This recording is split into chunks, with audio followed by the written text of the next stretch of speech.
नमस्कार, स्वागत है आप सभी का। मैं हूं आपके साथ कुमार कुणाल धीरज। इस वक्त की बड़ी खबर से शुरुआत करेंगे सीधे प्रयागराज से, जहां महाकुंभ में लगातार आस्था की डुबकी जारी है। देश भर से संगम में डुबकी लगाने के लिए श्रद्धालु आ रहे हैं। तो यह बड़ी खबर आपको बता रहे हैं प्रयागराज से, जहां महाकुंभ में लोग आस्था की डुबकी लगा रहे हैं। यह सिलसिला लगातार जारी है। श्रद्धालु देश के कोने कोने से पहुंच रहे हैं। रोज लाखों लोग आस्था की डुबकी लगा रहे हैं। तो महाकुंभ का यह अवसर और लाखों की संख्या में रोज लोग पवित्र स्नान करते हुए संगम में नजर आ रहे हैं।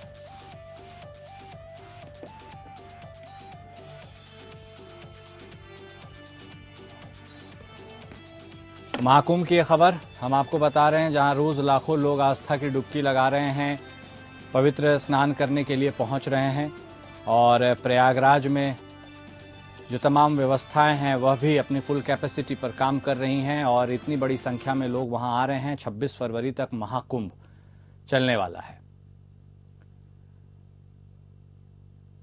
तो देश भर से लोग संगम में डुबकी लगाने के लिए आ रहे हैं। महाकुंभ 2025 का यह पावन अवसर है और देश विदेश से श्रद्धालु यहां संगम में स्नान करने के लिए उमड़ रहे हैं।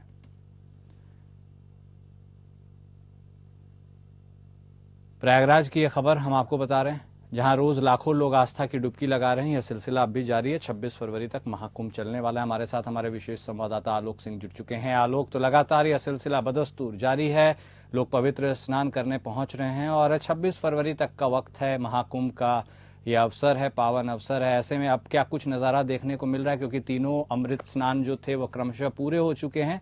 ऐसे में अब लोग, अब उनकी कितनी संख्या हो रही है, क्या अब भी उतनी ही भीड़ दिख रही है, क्या कुछ देख सकते हैं आप? देखिए, प्रमुख स्नान पर्व हो या अमृत स्नान पर्व हो, जरूर वो बीत चुके हैं, लेकिन लोगों की आस्था और भक्ति में कोई कमी नहीं आई है। सब लोग अलौकिक दिव्य भव्य कुंभ को दर्शन करने के लिए, पूजन करने के लिए, स्नान करने के लिए संगम की तरफ बढ़ते जा रहे हैं। और भारी भीड़, भारी जनमानस, भारी जनसैलाब संगम की तरफ जा रहा है और गंगा, जमुना और अदृश्य सरस्वती की त्रिवेणी संगम में आस्था की डुबकी लगा रहा है। आज भी ऐसा माना जा रहा है कि 50 लाख से अधिक लोग संगम में पूजा अर्चना और स्नान करेंगे। किसी भी तरीका भक्ति भाव और आस्था में कोई कमी नहीं आई है। लगातार जो जनसैलाब है वो संगम की तरफ बढ़ता जा रहा है। इतना जरूर है कि मौनी अमावस्या पे जो घटना हुई थी उसको लेकर प्रशासन ने विशेष एहतियात बरता है, जिसके एक तरह से वन वे ट्रैफिक किया गया है। जिस तरफ से भक्त श्रद्धालु मेले की तरफ कूच कर रहे हैं, मेले की तरफ जा रहे हैं, उनके निकलने का रास्ता दूसरी तरफ से है। कहीं पर भी बाकायदे बैरिकेटिंग लगाई गई है और श्रद्धालुओं की सुरक्षा का विशेष ख्याल रखा जा रहा है। सूबे के मुख्यमंत्री योगी आदित्यनाथ ने कहा था कि हर हाल में हर श्रद्धालु की सुरक्षा उनकी पहली प्राथमिकता है। लिहाजा अब बेहद सख्ती से सुरक्षा मानकों का अनुपालन कराया जा रहा है। किसी भी तरह के वाहन को चलना प्रतिबंधित कर दिया गया है। कोई भी 2 पहिया वाहन हो या 4 पहिया वाहन हो, वो मेला क्षेत्र में पूर्णतः प्रतिबंधित है और सिर्फ और सिर्फ पैदल श्रद्धालु संगम की तरफ कूच कर रहे हैं। संगम की तरफ जाते हुए श्रद्धालुओं का आस्था उत्साह बराबर बना हुआ है और सभी आस्था की डुबकी संगम में जाकर लगा रहे हैं। तो आज भी भारी भीड़ संगम क्षेत्र में देखने को मिल रही है और सभी दिव्य भव्य कुंभ का नजारा देखने के लिए, सभी दर्शन करने के लिए, सभी पूजन करने के लिए संगम की तरफ बढ़ते जा रहे हैं। जी ठीक है, बहुत धन्यवाद आलोक, हमारे साथ जुड़ने के लिए, विस्तार से तमाम बातचीत करने के लिए।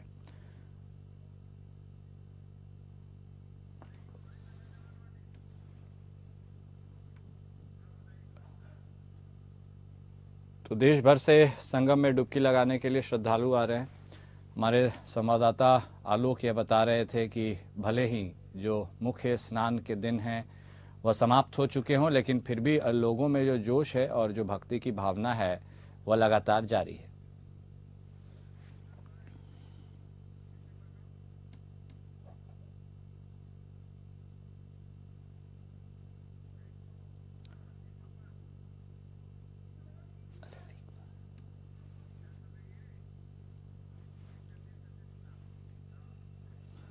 और इस बीच निषाद पार्टी द्वारा निकाली जा रही संवैधानिक अधिकार यात्रा बुधवार को फर्रुखाबाद पहुंची। इस यात्रा का नेतृत्व कर रहे निषाद पार्टी के राष्ट्रीय अध्यक्ष संजय निषाद ने विपक्ष पर जमकर हमला बोला।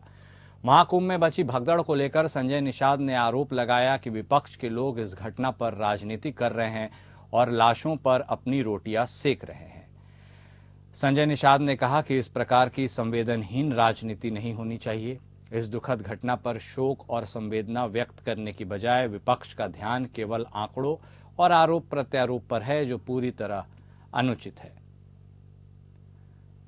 तो महाकुंभ भगदड़ पर संजय निषाद ने अपनी बात कही है। संजय निषाद पार्टी द्वारा निकाली जा रही संवैधानिक अधिकार यात्रा यह बुधवार को अपने यात्रा के क्रम में फर्रुखाबाद पहुंची और इस यात्रा का नेतृत्व खुद निषाद पार्टी के अध्यक्ष संजय निषाद कर रहे थे। उन्होंने इस मौके पर विपक्ष पर भी जमकर हमला बोला है। महाकुंभ में मची भगदड़ को लेकर संजय निषाद ने आरोप लगाया कि विपक्ष के लोग इस घटना पर राजनीति कर रहे हैं और लाशों पर अपनी रोटियां सेक रहे हैं। संजय निषाद ने आगे यह भी कहा कि इस प्रकार की संवेदनहीन राजनीति नहीं होनी चाहिए। इस दुखद घटना पर शोक और संवेदना व्यक्त करने की बजाय विपक्ष का ध्यान केवल आंकड़ों और आरोप प्रत्यारोप पर है, जो पूरी तरह अनुचित है।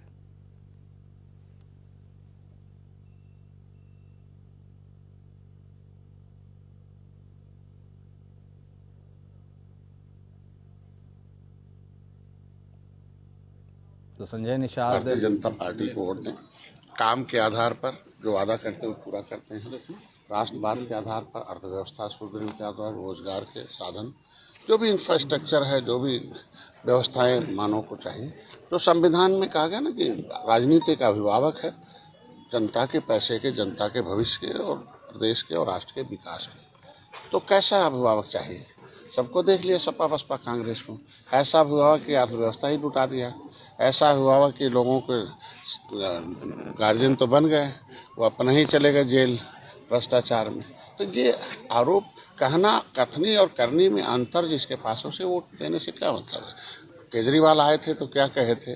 और कहे थे कि ना कि हम कैसे मकान, जब सबको मकान दिला देंगे तो अपना मकान बनाएंगे। अभी क्या मकान में मिल रहा है? तो ये सब चीज़ें हैं। इसके आधार पर सभी जाति, सभी धर्म, सभी वर्ग के लोग मिल्कीपुर में भी और दिल्ली में भी वोट भारतीय जनता पार्टी को दे रहे हैं और निश्चित रूप से जीत हो। महाकुंभ 2025 के पावन अवसर पर देश विदेश से श्रद्धालु संगम में स्नान के लिए उमड़ रहे हैं। इसी क्रम में भारत की स्टार शटलर और पूर्व ओलंपिक कांस्य पदक विजेता साइना नेहवाल भी संगम में आस्था की डुबकी लगाने के लिए बुधवार को महाकुंभ पहुंची। इस दौरान उन्होंने कहा कि यह दुनिया का सबसे बड़ा आध्यात्मिक आयोजन है और वह खुद को सौभाग्यशाली मानती है कि उन्हें यहां आने का अवसर मिला। साइना ने आगे कहा कि इस पवित्र आयोजन का हिस्सा बनकर विशेष अनुभव हो रहा है। मैं उत्तर प्रदेश सरकार को इस भव्य आयोजन के लिए बधाई देती हूं। उम्मीद है कि ज्यादा से ज्यादा लोग यहां आएंगे और इस विश्व भर में प्रसिद्ध महाकुंभ के मेले को और ज्यादा इसकी बात को आगे बढ़ाएंगे। साइना ने आगे बताया कि वह आज शाम अपने पिता के साथ त्रिवेणी संगम जा रही है और भविष्य में अपनी मां के साथ भी यहां आने की इच्छा रखती हैं। साइना ने कहा, यह एक बहुत बड़ा उत्सव है। मैं खुद को सौभाग्यशाली मानती हूं कि मुझे यहां आने का अवसर मिला। उन्होंने आगे कहा, मैं खुश हूं कि सभी लोग एकजुट हुए और दिखाया कि हम कितने मजबूत हैं। मुझे गर्व है कि यह उत्सव हमारे देश में हो रहा है।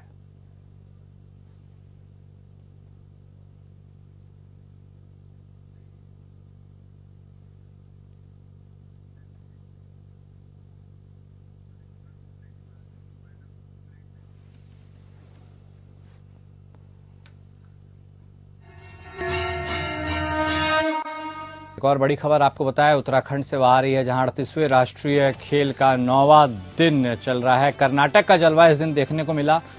38वें राष्ट्रीय खेल में शीर्ष पर कर्नाटक रहा। पदक तालिका में शीर्ष स्थान कर्नाटक ने लिया। तो यह बड़ी खबर 38वें राष्ट्रीय खेल से जुड़ी हुई, जहां 9वें दिन कर्नाटक का जलवा देखने को मिला है। शीर्ष तालिका पदक पर कर्नाटक प्रथम स्थान पर रहा। कर्नाटक 54 पदकों के साथ शीर्ष पर काबिज है। उत्तराखंड में चल रहे 38वें राष्ट्रीय खेल के 9वें दिन के पदक तालिका में कर्नाटक ने 54 पदकों के साथ शीर्ष स्थान हासिल किया। कर्नाटक ने अब तक 28 स्वर्ण, 11 रजत और 15 कांस्य पदक जीते हैं। दूसरे स्थान पर सर्विसेज है, जिसने कुल 46 पदक, जिनमें 27 स्वर्ण, 10 रजत और 9 कांस्य अपने नाम किए हैं। मध्य प्रदेश 34 पदकों यानी जिनमें 17 स्वर्ण, 7 रजत और 10 कांस्य के साथ तीसरे स्थान पर है। महाराष्ट्र 82 पदकों के साथ सर्वाधिक कुल पदक जीतने वाला राज्य है, लेकिन इसमें स्वर्ण पदकों की संख्या 16 होने के कारण वह चौथे स्थान पर है। हरियाणा 51 पदकों के साथ 5वें और तमिलनाडु 44 पदकों के साथ 6ठे स्थान पर है। मणिपुर, दिल्ली, केरल और पंजाब शीर्ष 10 में अपनी जगह बनाए हुए है। मेजबान राज्य उत्तराखंड अब तक कुल 33 पदक, जिनमें 4 स्वर्ण, 14 रजत और 15 कांस्य पदक है वह जीत चुका है और पदक तालिका में वह 15वें स्थान पर है। राष्ट्रीय खेल के दौरान खिलाड़ियों का जबरदस्त प्रदर्शन देखने को मिल रहा है और आने वाले दिनों में पदक तालिका में और बदलाव की उम्मीद की जा रही है। उत्तराखंड में आयोजित इस भव्य खेल आयोजन ने खिलाड़ियों और खेल प्रेमियों में जबरदस्त उत्साह भर दिया है।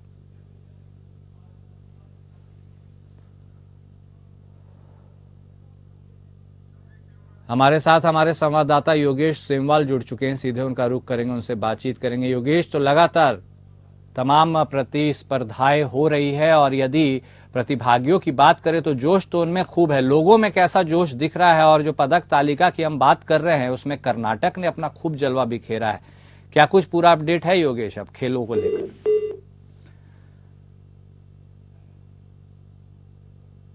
हमारा संपर्क लगता है हमारे संवाददाता से टूट गया है, कोशिश करेंगे फिर से जुड़ने की, लेकिन पदक तालिका में कर्नाटक शीर्ष स्थान पर है। अन्य कई राज्य भी इस पदक तालिका में अपना जगह बना चुके हैं और इनमें मध्य प्रदेश है, उत्तराखंड भी है, पंजाब भी है। तमाम ऐसे राज्य हमारे साथ हमारे संवाददाता योगेश एक बार फिर से जुड़ चुके हैं। योगेश, कैसा माहौल है? प्रतिभागियों में तो खैर उत्साह स्वाभाविक रूप से नजर आ सकता है, लोगों में कैसा जोश और उत्साह का माहौल नजर आ रहा है? कर्नाटक शीर्ष पर है लेकिन और राज्य भी पीछे नहीं है।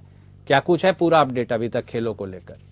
बिल्कुल, आपको बताना चाहेंगे जो राष्ट्रीय खेल 38वें राष्ट्रीय खेल उत्तराखंड में चल रहे हैं उसको लेकर काफी उत्साह नजर आ रहा है। फिलहाल अगर बात करें तो जो अगर कल तक की हम बात करें, क्योंकि कल तक का जो रिजल्ट सामने आया था उसमें कर्नाटक ने अभी तक सबसे ज्यादा स्वर्ण जीते हैं, 28, 11 रजत और 15 कांस्य पदक जीत रखे हैं। इससे पहले स्थान पर कर्नाटक है तो दूसरे स्थान पर जो है वो सर्विसेज जो होती हैं वो है और इसके जिसने 46 पदक कुल जीते हैं, जिसमें 27 स्वर्ण, 10 रजत और 9 कांस्य पदक हैं। वहीं उत्तराखंड की बात करें, इसके साथ साथ महाराष्ट्र जो है वो तीसरे नंबर पे है और इसी तरह से तालिका है वो आगे बढ़ रही है। फिलहाल अगर मेजबान की बात करें, उत्तराखंड की बात करें तो उत्तराखंड ने 4 स्वर्ण, 14 रजत और 15 जो है वो कांस्य जीते हैं और इसके साथ ही पहली बार उत्तराखंड अपने सबसे ज्यादा अच्छा जो तालिका है उसमें पहुंचा है। 15वें नंबर पर इस बार उत्तराखंड पहुंच गया है। और इन सब के बीच में आपको बताना चाहूंगा कि एक पहली बार ऐसा भी हुआ है कि उत्तराखंड फाइनल खेलने जा रहा है फुटबॉल का।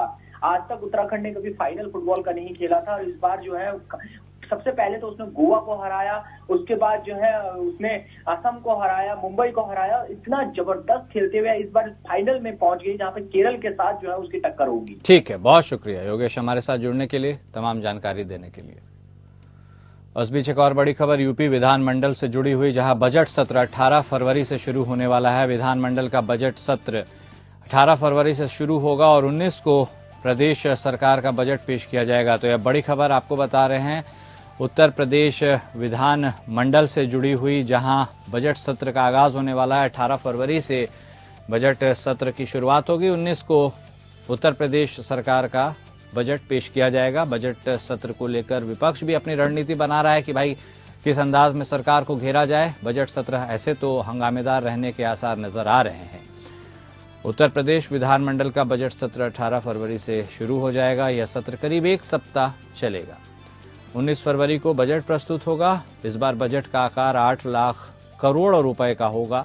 सत्ता पक्ष जहां अपनी उपलब्धियों को लोगों के सामने रखेगा, तो वहीं विपक्ष महाकुंभ हादसे के अलावा किसानों, महिलाओं और कानून व्यवस्था के मुद्दे पर सत्ता पक्ष यानी सरकार को घेरने का प्रयास करेगा। हमारे विशेष संवाददाता आनंद सिंह हमारे साथ जुड़ चुके हैं, सीधे उनका रुख करेंगे, बातचीत करेंगे। आनंद, तो अब देखिए देश के बजट सत्र से लोगों को बजट मिला पूरे देश के, और अब उत्तर प्रदेश की बारी है। बजट सत्र शुरू होने वाला है। कैसा माहौल लग रहा है और इस बार विपक्ष किस मोड में नजर आएगा? क्या सुनेगा या फिर सुनाने के मोड में नजर आएगा? क्या कुछ पूरी तैयारियां हैं इसको लेकर? बिल्कुल आपको नाम देखिए, जैसा कि पहले से प्रस्तावित था कि फरवरी के आखिरी हफ्ते या दूसरे फरवरी के अंत तक बजट सत्र जो है उत्तर प्रदेश विधानसभा का, विधानमंडल का, वो आज शुरू हो सकता है। और इस बार उम्मीद की जा रही है कि प्रदेश में विकास को लेकर जिस तरह से इंफ्रास्ट्रक्चर का डेवलपमेंट हो रहा है, जिस तरह से धार्मिक पर्यटन को बढ़ावा दिया जा रहा है, तो तमाम जो ऐसे क्षेत्र हैं जो अब तक अछूते रहे हैं या जहां पर काफी इसको दिखाई दे रहा है, वहां से ये पैसा गवर्नमेंट लगाएगी। और ये उम्मीद की जा रही है कि इस बजट सत्र में इंफ्रास्ट्रक्चर जो बुनियादी ढांचा है प्रदेश का मजबूत करने के लिए, उसको लेकर अब एक व्यापक बजट जरूर आएगा। साथ ही साथ जहां तक आपने विपक्ष की बात कही कुणाल, तो ये महाकुंभ का जो आयोजन हो रहा है, जो इसमें जो घटना घटी है, ये माना जा रहा है कि जिस तरह से लोकसभा में और राज्यसभा में इस मुद्दे को उठाया गया है विपक्ष की तरफ से, और बजट सत्र में भी ये मुद्दा जोर शोर से उठेगा। समाजवादी पार्टी के मुखिया अखिलेश यादव लगातार इस मुद्दे को उठाते रहे हैं। तो ऐसे में कहा जा रहा है कि हंगामेदार बजट सत्र जरूर होगा, लेकिन सरकार की ये कोशिश होगी कि जो इंफ्रास्ट्रक्चर, जो बुनियादी ढांचे के डेवलपमेंट के लिए जो काम हो रहे हैं, उसको और शीघ्र और तेज से तेज किया जाए। इसको लेकर तमाम तरह के ऐलान किए जा सकते हैं। जो गरीब है, महिलाएं हैं, युवा है, उनको लेकर आपको बजट में ऐलान हो सकते हैं। ठीक है, बहुत धन्यवाद आनंद आपका हमारे साथ जुड़ने के लिए, बातचीत करने के लिए। इस बीच एक बड़ी खबर जम्मू कश्मीर से, जहां आतंकियों की कोशिश नाकाम हुई है और अपने ही जाल में यह दहशतगर्द फंस गए। यह खबर जम्मू कश्मीर से आ रही है, जहां आतंकियों की एक कोशिश नाकाम हुई है, वह अपने ही जाल में फंस गए हैं। तो एक बड़ी खबर जम्मू कश्मीर से हम आपको बता रहे हैं, जहां दहशतगर्द घुसपैठ करने की कोशिश कर रहे थे और बारूदी सुरंग विस्फोट में इनके परखच्चे उड़ गए हैं। ये खुद के ही जाल में फंस गए हैं। 5 आतंकियों की संख्या बताई जा रही है और इनके जो साथी थे साथ में, संभवतः उन्होंने उनकी लाश को उठाकर वह अपने साथ ले गए हैं। नियंत्रण रेखा पर कृष्णा घाटी सेक्टर में घुसपैठ की कोशिश हो रही थी। 5 आतंकी बारूदी सुरंग के विस्फोट में मारे गए हैं। धमाका होते ही पाकिस्तान की अग्रिम चौकी पर खड़े उनके साथी शव उठाकर ले गए। सूत्रों के अनुसार कृष्णा घाटी के बट्टल क्षेत्र में मंगलवार रात करीब 2:30 बजे जोरदार हंगामा हुआ है, धमाका हुआ है। सेना ने अपने क्षेत्र में कड़ी घेराबंदी कर दी है और उजाला होने के बाद कई घंटे तलाशी अभियान चलाया है। बुधवार देर शाम तक कोई भी संदिग्ध या शव बरामद नहीं हुआ। सेना ने घटना की अभी तक वैसे आधिकारिक तौर पर पुष्टि नहीं की है। हमारे साथ सहयोगी हमारे संवाददाता शेख दाऊद जुड़ चुके हैं, सीधे उनका रुख करेंगे। शेख, लगातार घाटी में आतंकियों की कोशिश लगातार इजाफा हो रहा है, लेकिन इस बार एक बड़ी खबर है कि यह कोशिश नाकाम हुई है। खुद अपने ही जाल में दहशतगर्द घिर गए हैं। क्या कुछ है पूरा मामला? देखिए, आपको मैं बताता चलूं कि जम्मू कश्मीर में लगातार पिछले 1-2 दिनों में जो देखने को मिल रही है, आपको मैं बताऊं कि मिलिटेंटों ने एक साउथ कश्मीर के पुलवामा में पहले एक जो एक्स आर्मी मैन है उस पे अटैक किया है, जिसमें उसकी मौत हो गई और उसकी जो मिसेज और बेटी वो जख्मी हो गए। उसके बाद कल फौज ने उड़ी सेक्टर में एक हेड आउट बस्ट किया है, जिसमें उन्होंने कुछ वेपन AK-47, 3 मैगजीन और यूबीजीएल ग्रेनेड वो रिकवर किए गए। तो कहीं ना कहीं लग रहा है कि मिलिटेंटों की जो गठ है वो बढ़ती रही है, मगर उसके बावजूद भी सिक्योरिटी बड़ी पैमाने पर कोशिश कर रहे हैं कि उनको आगे बढ़ाने। कल भी अमित शाह ने एक बहुत बड़ी मीटिंग की है दिल्ली में, जिसमें LG और तमाम आर्मी के जो बड़े अफसर है वो मौजूद है। तो कहीं ना कहीं ये कोशिश है कि जो ये मिलिटेंट है उनके पीछे जाल लगाने में कोशिश कर रहे हैं। ठीक है, बहुत शुक्रिया शेख हमारे साथ जुड़ने के लिए, बातचीत करने के लिए। चुनाव को लेकर निर्णय लिया गया है कि 11 तारीख से नॉमिनेशन शुरू है, 17 तारीख तक नॉमिनेशन रहेगा और इसको लेकर प्रत्याशियों के नगर निगम में जो डायरेक्ट चुनाव वाली कमेटी बनाई गई है और इसके अंतर्गत फैसले लेने का निर्णय किया गया है।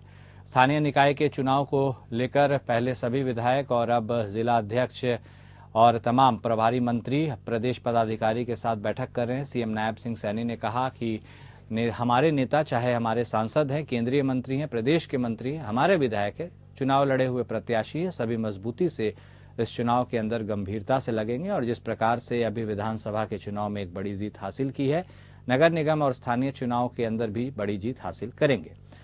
उनका अपना प्रोग्राम होता है, वह किस तरीके से चुनाव के अंदर वो आएंगे, उनका अपना एजेंडा है। हमने अपना एजेंडा बता दिया है और हम मजबूती से, क्योंकि पिछले लगातार हमारी सरकार 10 वर्षों में लोगों के जीवन को सरल सुगम करने के लिए निरंतर तेजी से काम कर रही है, ऐसा हरियाणा के सीएम नायब सिंह सैनी ने कहा है।